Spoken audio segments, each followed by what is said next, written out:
अस्सलाम वालेकुम class 10 students. आज हम chemistry chapter number 3 organic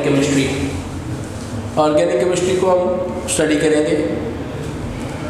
organic chemistry हम बात करते हैं कि ऑर्गेनिक केमिस्ट्री को हम ऑर्गेनिक केमिस्ट्री क्यों बोलते हैं, हम इसको इनऑर्गेनिक या कोई और वर्ड क्यों नहीं यूज़ करते। हम ऑर्गेनिक केमिस्ट्री इसको इसलिए बोलते हैं क्योंकि 1828 साइंटिस्ट कहते थे कि ऑर्गेनिक हम उन कंपाउंड्स बोलेंगे, ऑर्गेनिक ऐसे कंपाउंड्स होंगे जो क्या है प्लांट से या एनिमल से हमें मिलेंगे, फ्रॉम प्लांट्स एंड एनिमल्स। किससे? प्लांट से और एनिमल से।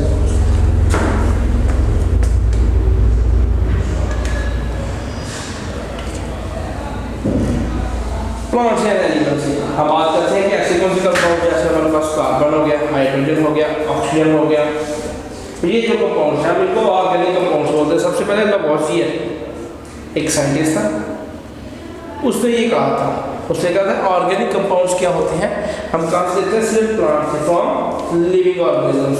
उसने बोला था हम फ्रॉम लिविंग ऑर्गेनिजम्स से लेते हैं। हम ऑर्गेनिक कंपाउंड जितने भी हैं हमने कहाँ से डिस्टिंग्विश किए हैं? लिविंग ऑर्गेनिज्म से। लिविंग ऑर्गेनिज्म से लेने के बाद हमने क्या किया? हम बात करते हैं कि फिर उसके बाद हमने बात की कि इन 19th सेंचुरी फिर साइंटिस्ट की ये राय थी कि बेसिकली ये कहाँ से अराइव हुआ है। हम क्या कर सकते हैं कि ये लिविंग ऑर्गेनिज्म से निकला है, लेकिन लिविंग ऑर्गेनिज्म से मिलने के बाद हमें क्या करते हैं, हमें कोई इस पर थ्योरी देनी चाहिए। थ्योरी देने के लिए हमारे पास in 19th century Swedish chemist Jacob Berzelius, उसने वाइटल फोर्स थ्योरी अपनी पेश की। वाइटल फोर्स थ्योरी में उसने बेसिकली कहा कि अकॉर्डिंग टू दिस थ्योरी, मैं कहता हूँ ऑर्गेनिक कंपाउंड जो है वो लेबोरेटरी में हम प्रिपेयर नहीं कर सकते। ऑर्गेनिक कंपाउंड्स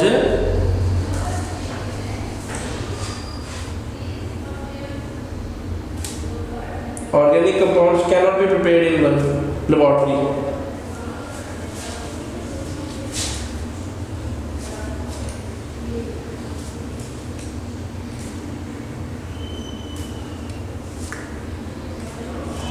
लेबोरेटरी में प्रिपेयर नहीं कर सकते, वो नेचुरली मैन्युफैक्चर होते हैं। नेचुरली मैन्युफैक्चर से हम क्या कहते हैं? सिंथेसिस में हमने सबसे पहले स्टडी किया यूरिया। देखिए यूरिया हमने लेबोरेटरी में प्रिपेयर किया। हमने क्या किया? NH4Cl H2NCO NH2 urea manufacture किया हमने लेबोरेटरी में। लेबोरेटरी की मैन्युफैक्चरिंग में कैसे किया? हमने सपोज किया कि ये कैसे सिंथेसाइज होते हैं, इन्फ्लुएंस करते हैं ये मिस्टीरियस फोर्स के थ्रू। ये एक वाइटल फोर्स चाहिए हमें जो करती क्या करती है, इस लिविंग ऑर्गेनिज्म से हमें डिफरेंट केमिकल या कंपाउंड्स बना के दे सकती है। उसी को फर्दर स्टडी के लिए हमने कोल में साइंटिस्ट था, उसने 1845 में उसने प्रिपेयर किया acetic acid laboratory. Acetic acid जैसे कि उसका formula CH3COOH। Acetic acid laboratory में प्रिपेयर किया। उन्होंने क्या किया? ऑर्गेनिक कंपाउंड्स को इंक्लूड करती हैं carbohydrates, proteins, lipids and enzymes के इन सबको। फिर इसमें से हम ड्रग्स ले सकते हैं, विटामिन्स हो सकते हैं। विटामिन्स के अलावा हम fertilisers, pesticides, paints, dyes, rubber,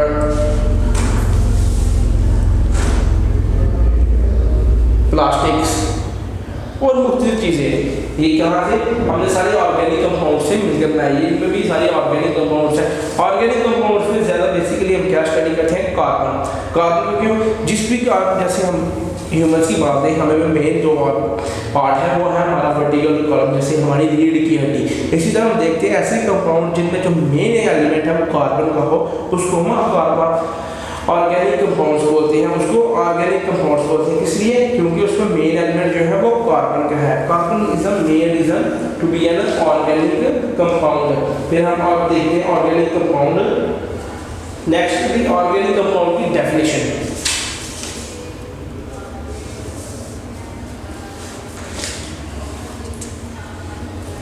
Organic compound are those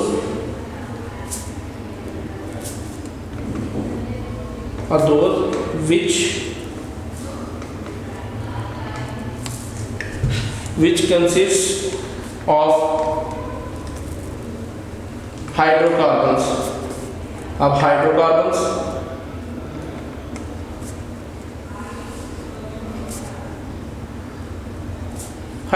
compounds of hydro का मतलब hydrogen, compounds of hydrogen, and carbon means carbon. So that we can say compounds of hydrogen and compounds of carbon are called hydrocarbon. Then organic chemistry.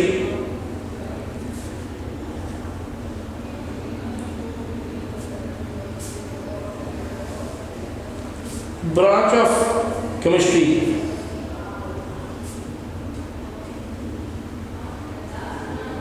Branch of chemistry which deals with the study of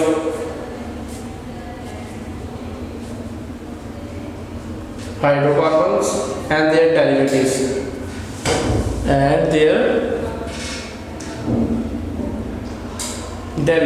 कि organic chemistry ऐसी branch है chemistry की जिसमें हमने hydrocarbon यानी compounds of carbon और hydrogen study करने हैं। उनकी स्टडी के बाद हम क्या करते हैं, इसको पूरी ब्रांच में जो उनके डेरिवेटिव्स यानी कार्बन मेन एलिमेंट है, हाइड्रोजन मेन एलिमेंट है, फिर आगे में डिफरेंट जो कंपाउंड्स मिलकर बनते हैं जैसे कार्बन डाइऑक्साइड है, कार्बन मोनोऑक्साइड है, वाटर है, इसमें जो है हाइड्रोजन और कार्बन यूज हो रहे हैं, कार्बन और हाइड्रोजन यूटिलाइज हो रहे हैं। इसी वजह से हम इसको किसमें लेते हैं, ऑर्गेनिक केमिस्ट्री में।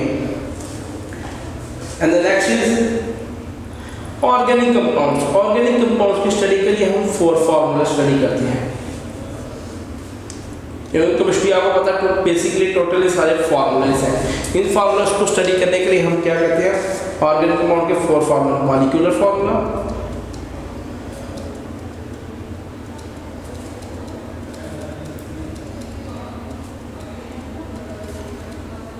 Structure formula, condensed formula,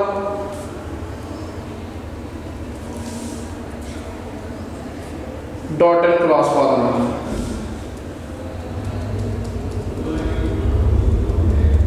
dot and cross formula. Next molecular formula study करते हैं। तो first one is molecular formula. Molecular formula use करते हैं हम ऑर्गेनिक कंपाउंड की स्टडी के लिए। तो मॉलिक्यूलर फार्मूला जब हम इसके लिए मॉलिक्यूल, फिर इस फार्मूला में देखते हैं एक्चुअल नंबर ऑफ मॉलिक्यूल्स, और number of atoms present in organic compound. क्योंकि ऑर्गेनिक कंपाउंड की बात हो रही है इसलिए ऑर्गेनिक कंपाउंड में जितने नंबर ऑफ मॉलिक्यूल्स प्रेजेंट होंगे हम उनकी बात करेंगे, और जितने नंबर ऑफ एटम्स प्रेजेंट होंगे हम उनकी बात करेंगे। ये थी नंबर ऑफ कंपाउंड्स। अब फॉर एग्जांपल अगर लिख लेते हैं मॉलिक्यूलर फार्मूला ऑफ ब्यूटेन।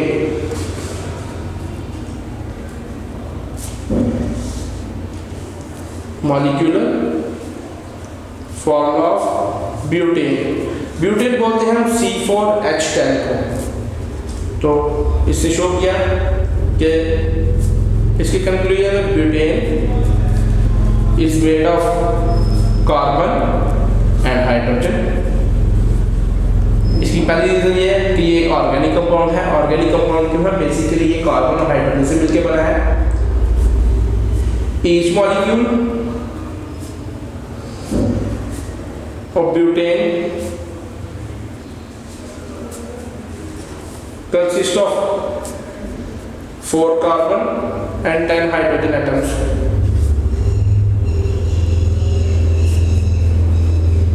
कि एक मॉलिक्यूल है जो ब्यूटेन का, उसमें क्या पाया जाता है, उसमें 4 कार्बन एटम और 10 हाइड्रोजन एटम पाए जाते हैं। ये है मॉलिक्यूलर फार्मूला ऑफ ब्यूटेन। और मॉलिक्यूलर फार्मूला हम ऑर्गेनिक कंपाउंड में यूज करते हैं कि हमें पता लगे कि इसमें कितने नंबर ऑफ एटम या नंबर ऑफ मॉलिक्यूल्स पाए जाते हैं। The next is structure formula. Structural formula, structure formula की बात करते हैं कि स्ट्रक्चर बोलते हैं बनावट को। Structure formula represents the arrangement, the exact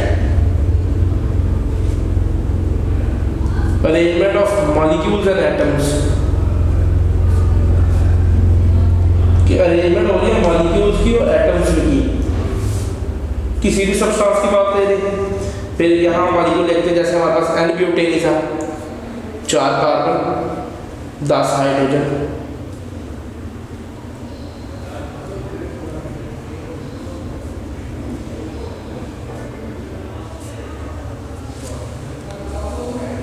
ये हमारे पास एन ब्यूटेन, 4 कार्बन और 10 हाइड्रोजन एन ब्यूटेन। अगर आइसोब्यूटेन की बात करें, सी हाइड्रोजन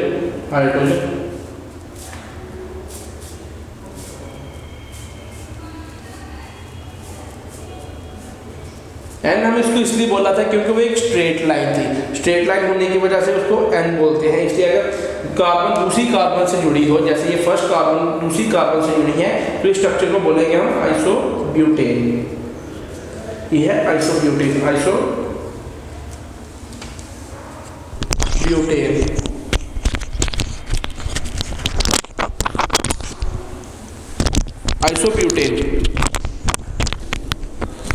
आइसोब्यूटेन के बाद हम बात करेंगे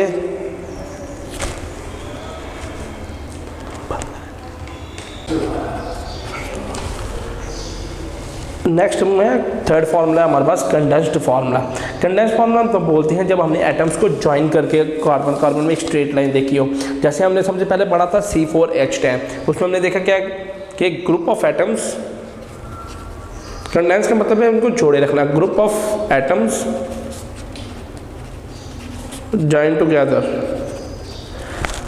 एग्जाम्पल इसकी जैसे CH3 CH2 CH2 CH3, ये भी एन ब्यूटेन है। इसमें क्या हमने क्या है, उनकी एग्जैक्ट पोजीशन नहीं बताई, हमने हाइड्रोजन्स की एग्जैक्ट पोजीशन नहीं बताई। अगर हम बात करें CH3 आइसोब्यूटेन कि इसमें भी हमने अरेंजमेंट भी बताई। इसमें हमने क्या किया, मॉलिक्यूल्स को और एटम्स को कंडेंस करके लिखा। कंडेंस करने की वजह से हमने क्या कहा कि ये जो मॉलिक्यूल्स हैं वो कंडेंस्ड फॉर्म में है। ये था condensed formula. Next is electronic और dot and cross formula. Dot and cross formula हम तब यूज करते हैं जब हमने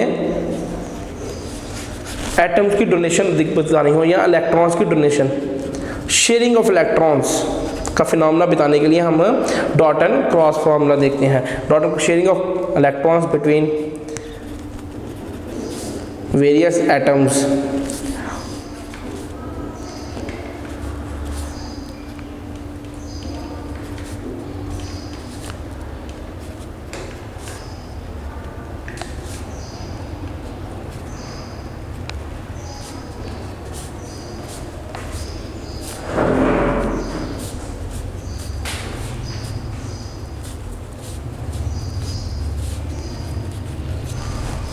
एंड ब्यूटेन, इसमें हम देखिए dot and cross formula use करते हैं। Dot and cross formula use करने के क्या हमने बताया कि कार्बन ने भी एक इलेक्ट्रॉन दिया हुआ है और हाइड्रोजन ने भी एक इलेक्ट्रॉन दिया हुआ है।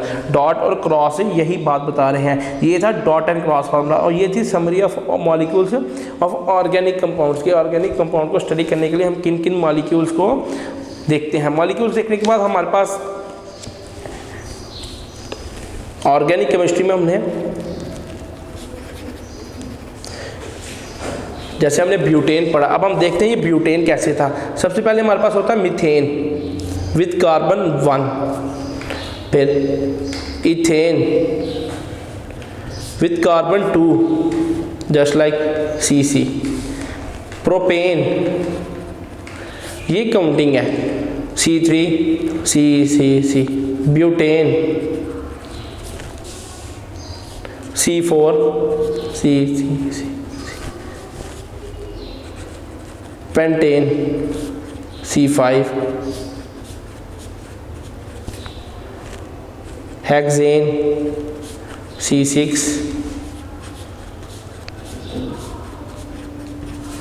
And so on.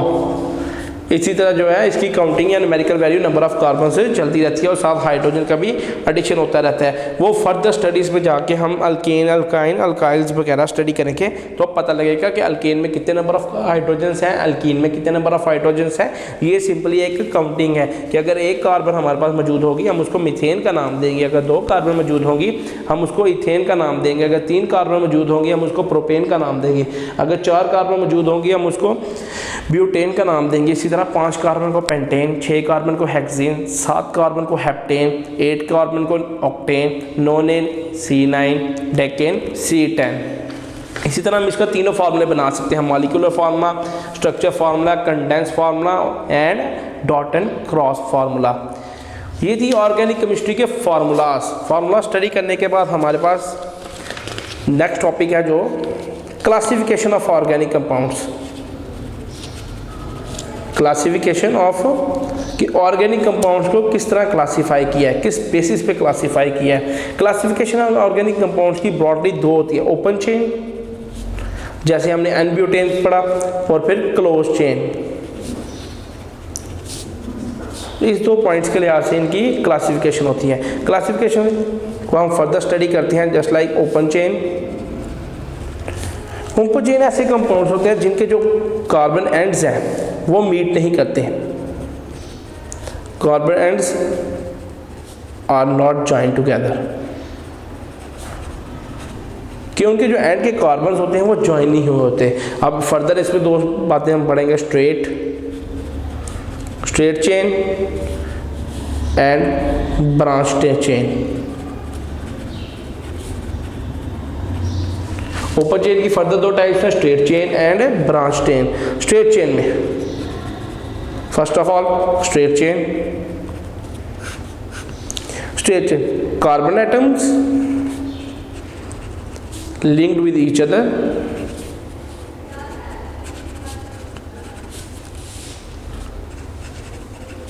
through a straight line,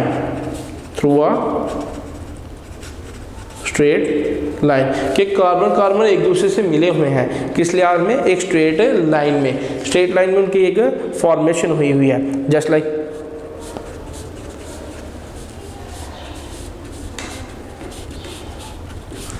this is an example of straight chain, कि ये स्ट्रेट चेन है, इसमें हम पेंटेन लिख सकते हैं, ब्यूटेन लिख सकते हैं, कुछ भी लिख सकते हैं।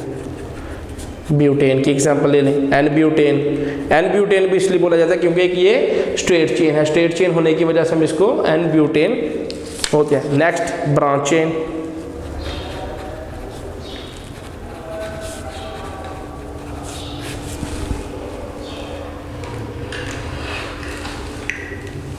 ब्रांच चेन में हम स्टडी करेंगे कि atoms of carbon are in branch form, यानी शाखें। इसमें हम कह सकते हैं कि कार्बन की शाखें निकली हुई हैं, जैसे carbon carbon carbon, this carbon carbon. ये 2 टाइप्स की ब्रांचेस हो सकती हैं।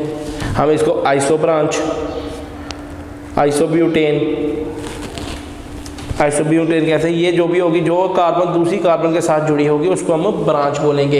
ये उस कार्बन को दूसरी कार्बन के साथ जुड़ने की वजह से क्या बनाएंगे, ब्रांच चेन। हम ओपन चेन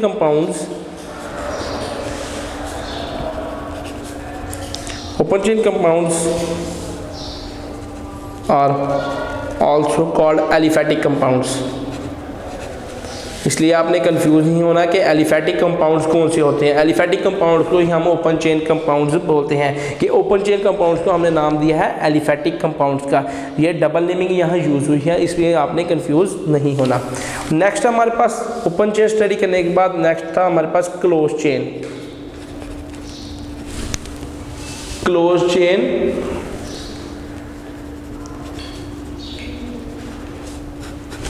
कंपाउंड्स में हम 2 स्टडी करते हैं, होमोसाइक्लिक एंड हेट्रोसाइक्लिक। इसकी भी फर्दर 2 टाइप्स हैं, होमोसाइक्लिक एंड हेट्रोसाइक्लिक। होमोसाइक्लिक, होमो का वर्ड हम प्रीवियस क्लासेस में यूज़ करते आ रहे हैं। होमोसाइक्लिक कंपाउंड्स ऐसे कंपाउंड्स हैं जिसमें क्या होगा, same type of. Homocyclic, same type of.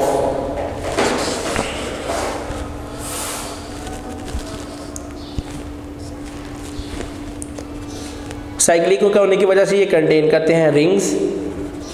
Due to cyclic they contain rings which are made of single और ओनली वन काइंड ऑफ, और only one kind of atoms, यानी एक एटम से मिलकर बनते हैं।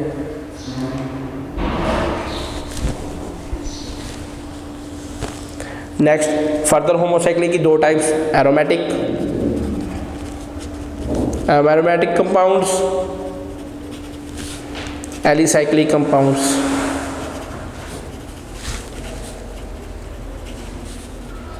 ये फर्दर 2 टाइप्स है इसकी, एरोमेटिक की, aromatic and alicyclic compounds of homocyclic compounds. Homocyclic compounds की further 2 types.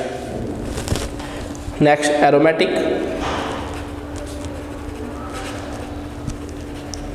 aromatic compounds, compounds consisting of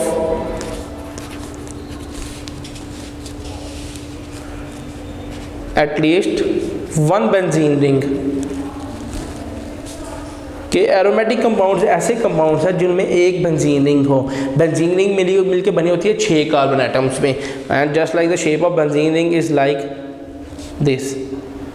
ये बेंजीन है और इसमें अल्टरनेटिव बॉन्ड्स होते हैं। अल्टरनेटिव बॉन्ड्स होने का मतलब यह है कि एक बॉन्ड छोड़कर एक पे डबल बॉन्ड होना, ये बोलते हैं alternative. And this is the naphthalene, benzene, naphthalene. Naphthalene benzene का ही एक डेरिवेटिव है, इसमें डबल रिंग्स होते हैं मौजूद। ये बेंजीन हमारे पास, बेंजीन में अल्टरनेटिव डबल बॉन्ड्स होते हैं। और बेंजीन को एरोमेटिक इसलिए बोला जाता है क्योंकि इसमें अरोमा स्मेल लाइक होता है कि बेंजीन की एक डिफरेंट पंजेंट स्मेल होती है, उसी स्मेल की वजह से इसको एरोमेटिक कंपाउंड्स का नाम दिया जाता है। इसमें डबल नेटिव बॉन्ड होते हैं। ये थी aromatic compounds. And next is alicyclic, alicyclic compounds. Alicyclic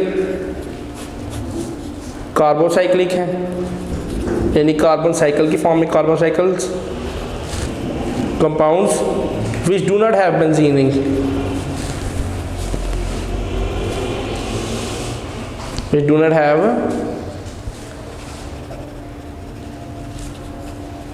benzene ring, CH2 CH2 CH2। Cyclobutane, यानी एक साइकिल सी फॉर्मेशन हुई है, इसको साइक्लोब्यूटेन बोलते हैं। साइक्लोब्यूटेन। इसी तरह अगर हमारे पास एक्सेन होगा, cyclohexane,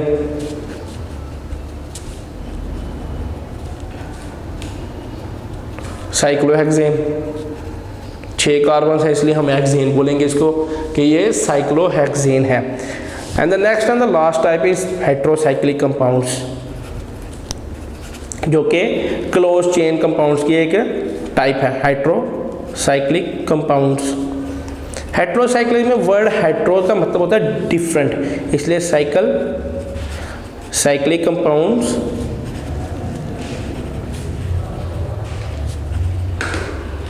consisting of different atoms other than carbon,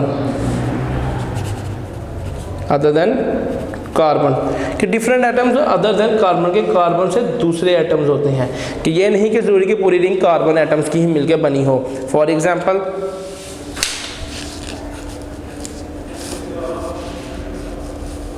thiophene, इसमें यहाँ भी कार्बन मौजूद है, यहाँ भी कार्बन मौजूद है, यहाँ भी कार्बन मौजूद है, यहाँ भी कार्बन मौजूद है, लेकिन यहाँ सल्फर मौजूद है। ये एक हेट्रो कंपाउंड है, इसलिए हम इसको क्या बोलेंगे,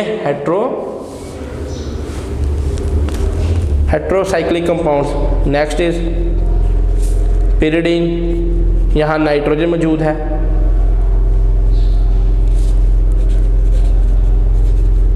पिरिडीन नाइट्रोजन की मौजूदगी के लिए, नाइट्रोजन भी एक हेट्रो कंपाउंड है। ये थी क्लासिफिकेशन ऑफ ऑर्गेनिक कंपाउंड्स। जो नेक्स्ट हमारा टॉपिक है वो है diversity and magnitude of organic compounds. Diversity में हम स्टडी करेंगे कि ऑर्गेनिक कंपाउंड्स से कौन से अगर मजीद कंपाउंड्स बने हैं। मजीद कंपाउंड में हम सबसे पहले स्टडी करेंगे कैटिनेशन। कैटिनेशन एबिलिटी है कार्बन एटम की, ये सिर्फ कार्बन एटम की एबिलिटी है। Ability of carbon atom to form long chains, यानी कार्बन दूसरी कार्बन से लिंक करके यूँ फर्दर चेन्स बनाए जाते हैं। चेन्स की फॉर्मेशन अकर होती है, इन्हीं चेन्स की फॉर्मेशन को हम बोलते हैं कैटिनेशन। कैटिनेशन की दो बेसिक कंडीशंस हैं। दोनों बेसिक कंडीशंस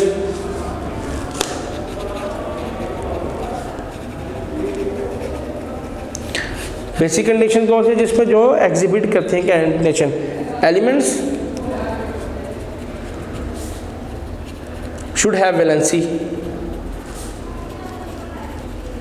2 और ग्रेटर देन 2, कि उनमें वैलेंसी ज़्यादा होनी चाहिए। वैलेंसी आपको पता है कि कंबाइनिंग कैपेसिटी होती है एक एलिमेंट की, जिस तरह वो दूसरे से कंबाइन करना होता है, जिसने जैसे एक एलिमेंट ने दूसरे एलिमेंट से कंबाइन करना हो। कार्बन की वैलेंसी 4 है, यानी कार्बन एक वक्त में 3 दूसरी या 4 दूसरे एलिमेंट से मिलकर बॉन्ड बना सकता है।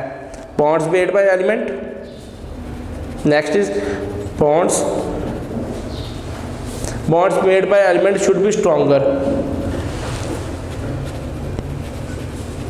कि यानी जो बॉन्ड बनाएंगे कैटिनेशन के दौरान वो बॉन्ड स्ट्रॉन्गर बनाएं। ये नहीं कि कोवलेंट बॉन्ड जैसे म्यूचुअल शेयरिंग से बनता है वो कोई हीट देने से टूट जाता है, इसी तरह कैटिनेशन जो होती है वो स्ट्रॉन्ग बॉन्डिंग होती है। स्ट्रॉन्ग बॉन्डिंग होने की वजह से वो कैटिनेशन इतनी जल्दी ब्रेकेबल नहीं है। अब हम कंपैरिजन करते हैं सिलिकॉन एंड कार्बन। सिलिकॉन और कार्बन की इलेक्ट्रॉनिक कन्फिग्रेशन सेम है। इलेक्ट्रॉनिक कन्फिग्रेशन सेम होने की वजह से सिलिकॉन, इनकी वैलेंसी भी सेम है, वैलेंसी सेम होने की वजह से, लेकिन सिलिकॉन जो है वो कैटिनेशन शो नहीं कर सकता। कैटिनेशन शो इसलिए नहीं कर सकता क्योंकि जो कार्बन के बॉन्ड हैं उनकी बॉन्ड स्ट्रेंथ 355 किलो जूल पर मोल, जबकि सिलिकॉन की 200 किलो जूल पर मोल। सबसे स्ट्रॉन्गर बॉन्ड फिर कार्बन का हुआ। सबसे स्ट्रॉन्गर बॉन्ड होने की वजह से वो क्या है, वो कैटिनेशन शो कर सकता है सिर्फ carbon. Show catenation doesn't show, कि यानी सिलिकॉन कैटिनेशन शो नहीं कर सकता क्योंकि सिर्फ बॉन्ड स्ट्रेंथ होने की वजह से। लेकिन सिलिकॉन का SiO bond, silicon oxide bond सबसे स्ट्रॉन्गर है विद 452 किलो जूल पर मोल एनर्जी, जबकि कार्बन ऑक्साइड का बॉन्ड की स्ट्रेंथ 351 किलो जूल पर मोल।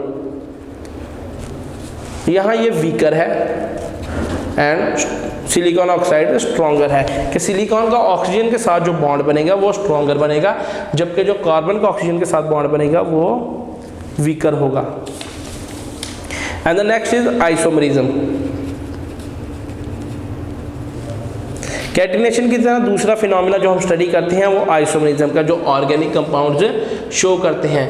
ऑर्गेनिक कंपाउंड आइसोमरिज्म का शो करते हैं हैव सेम मॉलिक्यूलर फार्मूला, कि यानी नंबर ऑफ मॉलिक्यूल्स या नंबर ऑफ एटम्स उनमें सेम है बट डिफरेंट अरेंजमेंट, कि स्ट्रक्चर फार्मूला उनमें डिफरेंट हो but different arrangement of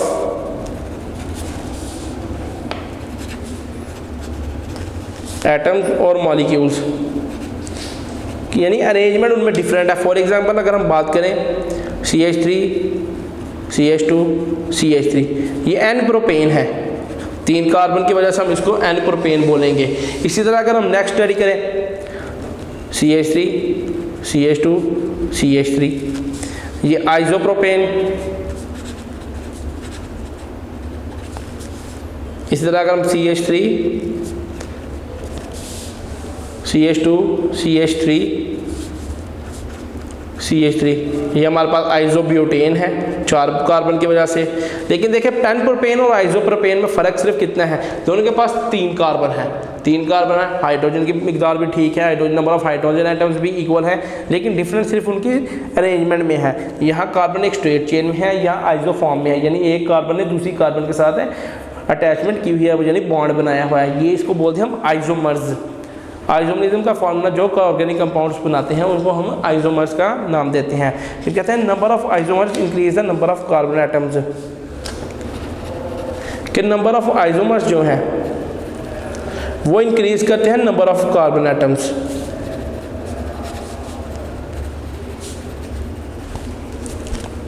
number of carbon atom जो हमें एक मॉलिक्यूलर फार्मूला में गिवन होते हैं।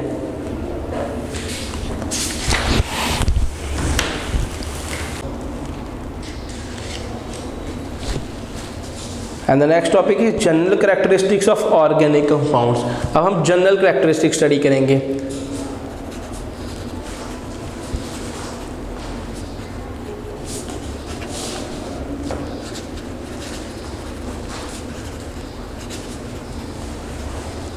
ऑर्गेनिक कंपाउंड की फर्दर स्टडी में हम जनरल कैरेक्टरिस्टिक्स जो है जो ऑर्गेनिक कंपाउंड, जैसे कि हमने उससे पहले उनकी डाइवर्सिटी, केमिकल फार्मूलाज हर चीज़ स्टडी करने के बाद हम जनरल कैरेक्टरिस्टिक्स में आएंगे कि आया कौन सी ऐसी खसूसियत है जिनकी वजह से हम इनको ऑर्गेनिक कंपाउंड्स का नाम देते हैं। सबसे पहले हम बात करते हैं origin. First of all origin हमने कहा कि obtain from plants.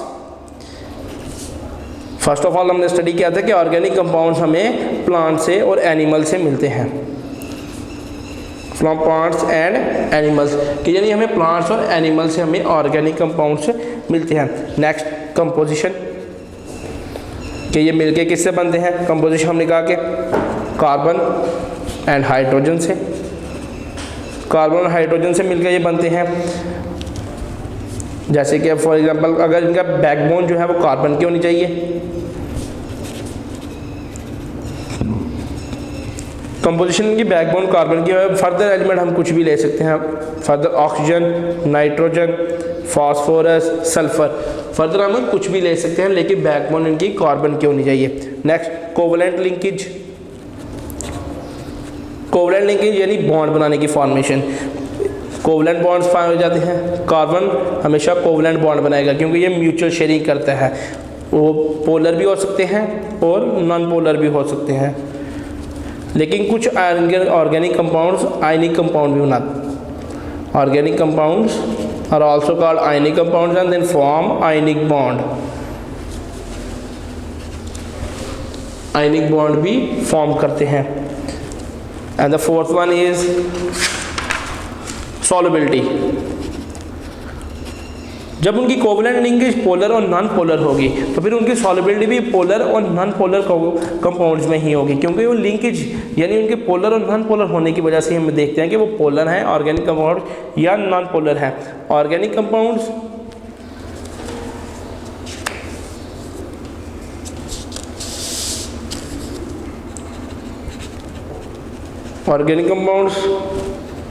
have non-polar linkage, soluble in organic solvent, कि जिनके पास नॉन पोलर लिंकेज होगी वो organic solvent like alcohol, ether, benzene, carbon dioxide में और वो सॉल्युबल होंगी। अगर ऑर्गेनिक कंपाउंड में आयनिक बॉन्ड्स हैं तो वो सिर्फ पोलर सॉल्वेंट लाइक वाटर में ही सॉल्व होंगे। ये थी सॉल्युबिलिटी उनकी पोलर एंड नॉन पोलर के लिहाज से। The next is electrical conductivity.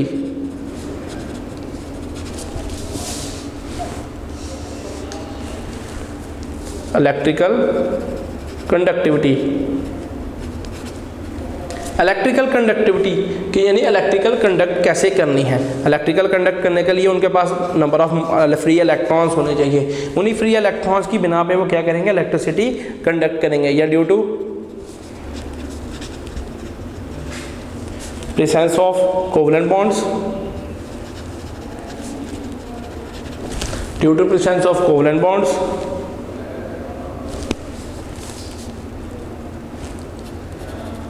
Ionic bonds कि यानी आइंस में आयनिक बॉन्ड्स क्यों गुड कंडक्टर्स होते हैं, क्योंकि वो आइंस से मिलकर बनते हैं। और आइंस क्या होते हैं, ये हाईली इलेक्ट्रिक कंडक्टेंस होती है, इनकी हाईली इलेक्ट्रिक कंडक्टेंस होती है। हाईली इलेक्ट्रिक कंडक्टर होने की क्या, वो मोल्टन या एक्वस सॉल्यूशन में, मोल्टन और एक्वस सॉल्यूशन।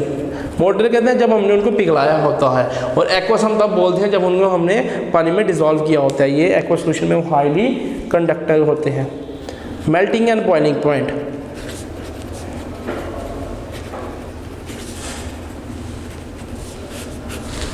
मेल्टिंग और बॉइलिंग पॉइंट, मेल्टिंग और बॉइलिंग पॉइंट्स हम यहाँ इससे ये मुराद देते हैं कि जनरली जो ऑर्गेनिक कंपाउंड्स हैं उनका लो मेल्टिंग पॉइंट होता है, low melting point and boiling point, कि उनका मेल्टिंग पॉइंट और बॉइलिंग पॉइंट जो है वो काफ़ी लो होता है, क्योंकि ऑर्गेनिक कंपाउंड्स तो कार्बन से मिलकर होते हैं और वो वोलाटाइल होते हैं नेचर में। अगर हम इनऑर्गेनिक कंपाउंड्स की बात करें अदर देन कार्बन, फिर highly melting and high melting point, उनका मेल्टिंग पॉइंट और बॉइलिंग पॉइंट काफ़ी हाई होता है। इसी हाई होने की वजह से वो क्या है, इनऑर्गेनिक कंपाउंड में, क्योंकि उधर उनमें अदर देन कार्बन एटम्स मौजूद होते हैं। नेक्स्ट बात करते हैं हम स्टेबिलिटी। स्टेबिलिटी के आया ये कितने स्टेबल है। Organic compounds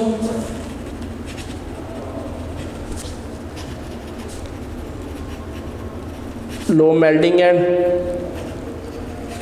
boiling point, melting and boiling point से वो क्या होता है, हाईली स्टेबल होते हैं।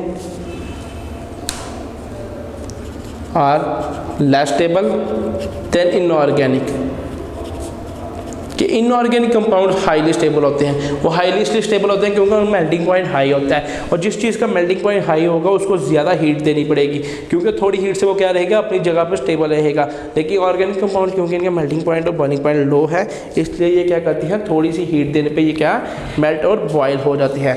And the next is isomerism. Isomerism ये ऑर्गेनिक कंपाउंड्स की एक कैरेक्टरिस्टिक है जो प्रीवियस हमने स्टडी की है। बेसिकली हमने कहा था कि वो आइसोमरिज्म आइसोमर्स फॉर्म करते हैं, डिफरेंट अरेंजमेंट होती है उनके मॉलिक्यूल्स, तो फिर आइसोमरिज्म क्या करते हैं, ऑर्गेनिक कंपाउंड से डिफरेंट आइसोमरिज्म फॉर्म करते हैं। लेकिन इनऑर्गेनिक कंपाउंड के पास ये टेंडेंसी नहीं होती कि वो आइसोमर से फॉर्म करें, इसलिए वो आइसोमर से एग्जिबिट नहीं कर सकते। And the next topic is, ये थी जो general characteristics of organic compound, कि यानी इन कैरेक्टरिस्टिक्स की फॉर्म पे हमने उनको ऑर्गेनिक कंपाउंड्स और इनऑर्गेनिक कंपाउंड्स को डिस्टिंग्विश करते हैं। And the next is sources of organic compounds, कि ऐसी कौन सी सोर्सेज है जहाँ से हमें ऑर्गेनिक या ज़राए है यहाँ जिससे हमें ऑर्गेनिक कंपाउंड्स मिलते हैं। Sources of organic compound, organic compound sources हम स्टडी करने के पहले हम एक फ्लो डायग्राम पे नजर दौड़ाते हैं कि ये एक फ्लो डायग्राम है। सोर्सेज ऑफ ऑर्गेनिक कंपाउंड, हमने देखा कि ऑर्गेनिक कंपाउंड्स जो है हमें एनिमल्स और प्लांट से मिलते हैं। फिर हम देखते हैं एनिमल से हमें कौन से ऑर्गेनिक कंपाउंड्स मिलते हैं और प्लांट से हमें कौन से हैं। एनिमल से हमें प्रोटीन हमें एग, मटन, चिकन, बीफ और फिश से मिलता है। इसीलिए नेक्स्ट जो है फैट्स एंड ऑयल्स, ये हमें मिल्क, बटर, चीज़, यानी जो ऑर्गेनिक कंपाउंड्स हमें एनिमल से मिलते हैं वो कहाँ से है, फिश से, बीफ से, चिकन से, मटन से, एग से। कौन से मिलते हैं, प्रोटीन एक ऑर्गेनिक कंपाउंड है। उसके बाद फैट जो है हमें कहाँ से मिलती है, चीज़ से, बटर से एंड मिल्क से। ये वो ऑर्गेनिक कंपाउंड्स हैं जो हमें एनिमल से मिलते हैं। इसके बाद जो प्लांट्स से हमें ऑर्गेनिक कंपाउंड्स मिलते हैं, जो लाइव प्लांट से और डेड प्लांट से। डेड प्लांट से हमें कोल, पेट्रोलियम और गैस जो कि फॉसल फ्यूल्स की शक्ल में हमें मिलते हैं। इसके बाद लाइव प्लांट से कार्बोहाइड्रेट, प्रोटीन, विटामिन और ऑयल्स। कार्बोहाइड्रेट्स हमें व्हीट, मेज, पोटैटो, बार्ले एंड राइस, इनसे मिलते हैं। फिर नेक्स्ट जो हमारे प्रोटीन जो मिलते हैं वो पल्सेस और बीन्स से। विटामिन मिलते हैं हमें Apple, orange and banana. Oils हमें मिलते हैं palm oil, olive oil, soybean, peanut and sunflower oil, कि ये वो सोर्सेज हैं जिनसे हमें ऑर्गेनिक कंपाउंड्स मिलते हैं। नेक्स्ट ऑर्गेनिक कंपाउंड्स, सबसे पहले कोल सबसे पहले हमें जो ऑर्गेनिक कंपाउंड था वो कोल मिला था। कोल कैसे, ये blackish complex mixture of carbon, hydrogen and oxygen, कि ये कम्प्लेक्स मिक्सचर है कि इसका कार्बन, हाइड्रोजन और ऑक्सीजन, क्योंकि इसमें बैकबोन कार्बन की है इसलिए हम इसको बोलते हैं ये एक ऑर्गेनिक कंपाउंड है। कोल हमें मिला था कार्बोनाइजेशन के प्रोसेस से। कार्बोनाइजेशन प्रोसेस होता है वुड का कोल में कन्वर्ट करना, वुड इनटू कोल, कि वुड को कोल में कन्वर्ट करना। कहते हैं कि हज़ारों साल पहले जो ट्रीज थे वो बरीड हो गए थे अंडर द अर्थ। जब बरीड होने की वजह से वो क्या थे, हाई टेम्परेचर में और लॉन्ग पीरियड यानी 50 मिलियन ईयर्स अगो। तो जो वुड थी वो कंटेन करती है 40% कार्बन। 40% कार्बन कंटेन करने की वजह से वो क्या है, कार्बनाइजेशन के प्रोसेस से ही वो डिपेंड करती रही कार्बनाइजेशन। फिर वहाँ 4 टाइप्स ऑफ कोल फॉर्म हो गए कि यानी वुड ने एक तरह का एक किस्म का कोयला नहीं बनाया, उसने 4 किस्मों के कोयले बनाए, क्योंकि कार्बन जो है एक कॉन्टैक्ट मटेरियल है, ये वोलाटाइल होती है और ये मॉइस्चर में कम ही पाई जाती है। फिर हम डेली यूजेस में हम देखते हैं कि वो कौन से 4 टाइप्स थे कोल के। 4 टाइप्स जो कोल के हमें फॉर्मेट हुए, पीट, lignite,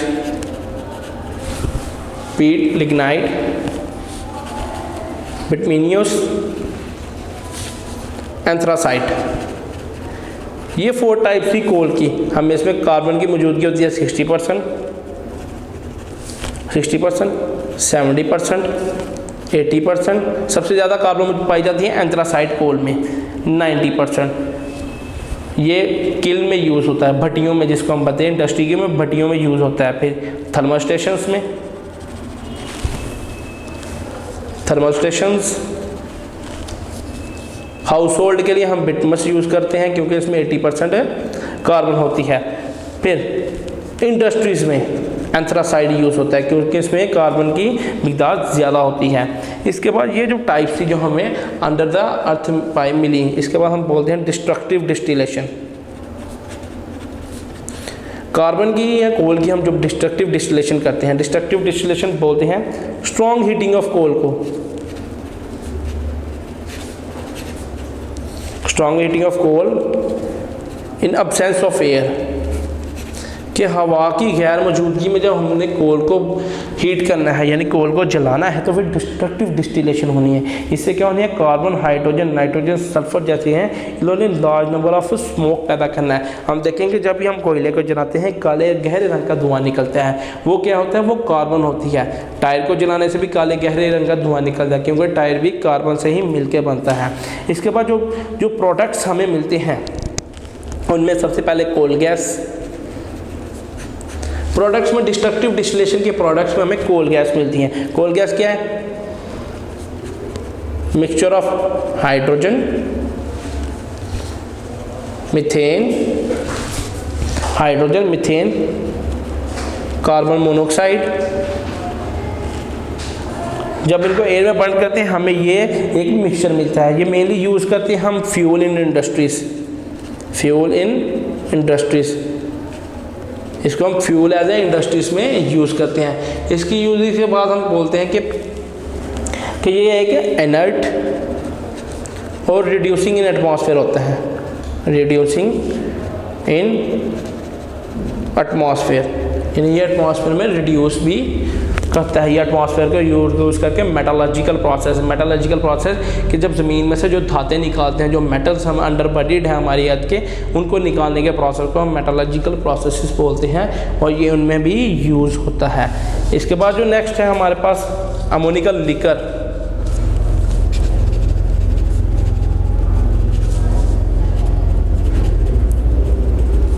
ammoniacal liquor ammonia gas का एक मिक्सचर होता है जो वाटर में पाया जाता है। ये हमें यूज़ करते हैं नाइट्रोजीनियस फर्टिलाइजर्स में। नाइट्रोजीनियस फर्टिलाइजर्स में यूज़ होता है। नाइट्रोजीनियस फर्टिलाइजर्स में यूज़ होने के बाद हम एग्जांपल करते हैं कि हम इसको ट्रीट करते हैं विद सल्फर एसिड ताकि हम अमोनिया सल्फेट प्रोड्यूस करते हैं। Treated with sulphur to produce ammonium sulphate. Ammonium sulphate जो कि एक फर्टिलाइज़र है यानी खाद है, उसको प्रिपेयर करने के लिए हम किससे से यूज़ करते हैं, इसको ट्रीट करते हैं अमोनियम के सल्फ़र के साथ, ताकि हम अमोनियम सल्फेट बना सकें। अमोनिया का लिकर है, इसमें अमोनिया पाई जाती है, सल्फेट के साथ रिएक्शन करके हम अमोनियम सल्फेट बना सकते हैं। Next is coal tar. The third type is coal tar, और ये थिक ब्लैक लिक्विड होता है, thick black liquid. Thick black liquid होने की वजह से ये इसमें more than 200 different organic compounds होते हैं, 200 डिफरेंट ऑर्गेनिक कंपाउंड्स होते हैं। हम कहते हैं जो लिक्विड होता है उसमें ज़्यादा चीज़ें होती हैं, इसलिए ज़्यादा ये लिक्विड होने की वजह से इनमें ऑर्गेनिक कंपाउंड्स ज़्यादा पाए जाते हैं। इसी तरह ज़्यादा पाए जाने की वजह से ये एरोमेटिक होते हैं, यानी इसमें ज़्यादातर बेंजीन पाई जाती है। एरोमेटिक रिंग लाइक होते हैं, अभी हमने स्टडी किया, इसलिए इसमें बेंजीन पाए जाते हैं। और ये फ्रैक्शनल डिस्टिलेशन से इसकी सेपरेशन होती है। इसमें बेंजीन, फिनोल, टॉलुइन, एनिलीन, ये सारे एरोमेटिक हैं। इसकी यूजेस हम क्या करते हैं, इससे ड्रग्स बनाते हैं, डाइज बनाते हैं, एक्सप्लोसिव बनाते हैं, पेंट बनाते हैं, वार्निशेस, प्लास्टिक के ज़्यादातर जो यूजेस हम कोल टार है वो हम दूसरी ऑर्गेनिक कंपाउंड्स की मैन्युफैक्चरिंग में करते हैं। फिर हमारे पास एक पिच होता है, पिच हम बोलते हैं black residue, black residue of coal tar. कि कोल टार के यूज के बाद उसके पास नीचे ब्लैक रेजिड्यू बच जाता है, जो पीछे काले रंग का गहरा लिक्विड सा बच जाता है, उसको हम पिच ऑफ द कोल कहते हैं। ये क्या करते हैं, सरफेसिंग ऑफ रूफ्स और रोड्स। हम देखते हैं कि हमने दीवार पे एक साइड पे हमने क्या करते हैं, वो काला रंग सी पेंटिंग करवाते हैं, वो क्या होती है, वो कोल टार लिक्विड की पिच होती है, जो हम बिल्डिंग्स पे या रोड्स पे उसको पेंट करवाते हैं। उसी पेंट करवाने से क्या कहते हैं, ताकि हीट जो है वो ज़्यादा अब्जॉर्ब ना हो, दीवार में हीट ज़्यादा अब्जॉर्ब ना हो। क्यों, वो हीट ना अब्जॉर्बिंग होने की वजह क्या है, pitch of the coal tar. And the last one is coke. Coke में 98% कार्बन होती है, 98%, और ये लेफ्ट रेजिड्यू होता है कोल का, left residue of coal. Left residue और कोल होता है, ये डिस्ट्रक्टिव डिस्टिलेशन की वजह से ये वोलाटाइल कंपाउंड्स होते हैं, और लीव कहते हैं नीचे सॉलिड रेजिड्यू।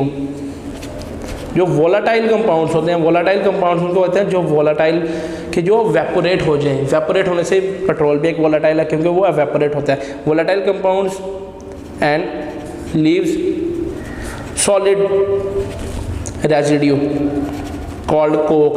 कि जब वोलाटाइल कंपाउंड जब वेपोरेट हो जाएंगे तो वो सॉलिड रेजिड्यू नीचे छोड़ेंगे, उसको हम बोलेंगे कोक। ये एक रिड्यूसिंग एजेंट है और एक्सट्रैक्शन ऑफ मेटल्स में भी यूज़ होता है।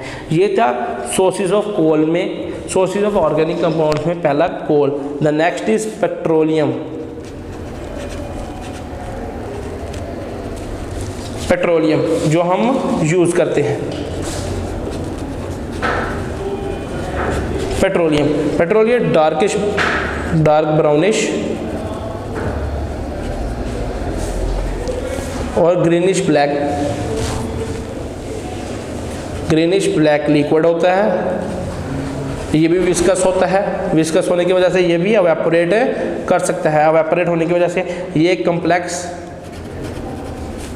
मिक्सचर होता है ऑफ हाइड्रोकार्बन्स का with salts and earth particles. क्योंकि ये ज़मीन के नीचे से मिलता है, इसलिए इसमें सॉल्ट और अर्थ पार्टिकल्स की भी बहुत ज़्यादा रेंज पाई जाती है। रेंज पाने के बाद पेट्रोल हमारे लिए एक ऑर्गेनिक कंपाउंड है। ये ऑर्गेनिक कंपाउंड है क्योंकि इसमें मेनली ज़्यादातर हाइड्रोकार्बन्स पाए जाते हैं। फिर ये फ्रैक्शनल डिस्टिलेशन से हमें मिलता है। फ्रैक्शनल डिस्टिलेशन कैसी होती है, फ्रैक्शनल डिस्टिलेशन हम बॉइलिंग के थ्रू करते हैं, यानी इसको गर्म कर करके एंड में जो हमें मिलता है वो पेट्रोल मिलता है। पहले तो आपको पता है क्रूड ऑयल से निकलता है, गाढ़े काले रंग का निकलता है। उसके बाद इसको जो भी कलरेशन आप दे सकते हैं, आया इसको ऑरेंज कलर दे दें या इसको ग्रीन कलर दे दें। कलरेशन जो है वो डिपेंड करती है इसकी नेचर पे कि ऐसा इसको वोलेटाइल बनाना है। ये था petroleum. Next is natural gas. Natural gas वही गैस जो हम अपने हाउस होल्डर्स में यूज़ करते हैं। नेचुरल गैस में low molecular mass of hydrocarbons just like methane पाई जाती है, और मीथेन में आपको पता है सिंगल कार्बन यूज़ होती है, CH4 मीथेन, यानी एक कार्बन और 4 हाइड्रोजन पाए जाते हैं। ये 85% मौजूद होती है नेचुरल गैस में। अदर दैन इसमें इथेन, प्रोपेन और ब्यूटेन भी पाई जाती है। लेकिन लो मॉलिक्यूलर मास में, यानी कार्बन की मिकदार और कार्बन की अमाउंट और नंबर ऑफ कार्बन आइटम्स और नंबर ऑफ हाइड्रोजन आइटम्स लो होते हैं। नेचुरल गैस भी हम फ्यूल एज होम में, इंडस्ट्रीज में यूज़ करते हैं। ऑटोमोबाइल्स में हम जो CNG यूज़ करते हैं, हम उसको कंप्रेस्ड नेचुरल गैस करते हैं, क्योंकि कंप्रेस्ड नेचुरल गैस भी किसी काम आती है, कार्बन ब्लैक और फर्टिलाइजर्स बनाने के काम आती है। ये था sources of coal, sources of organic compound, जिसमें हमने coal, petroleum and natural gas study की। कोल, पेट्रोलियम और नेचुरल गैस स्टडी करने के बाद जो हमारा नेक्स्ट है वो है प्लांट्स, कि हमने बोला था कि ऑर्गेनिक कंपाउंड यानी प्लांट से भी हमें मिलते हैं।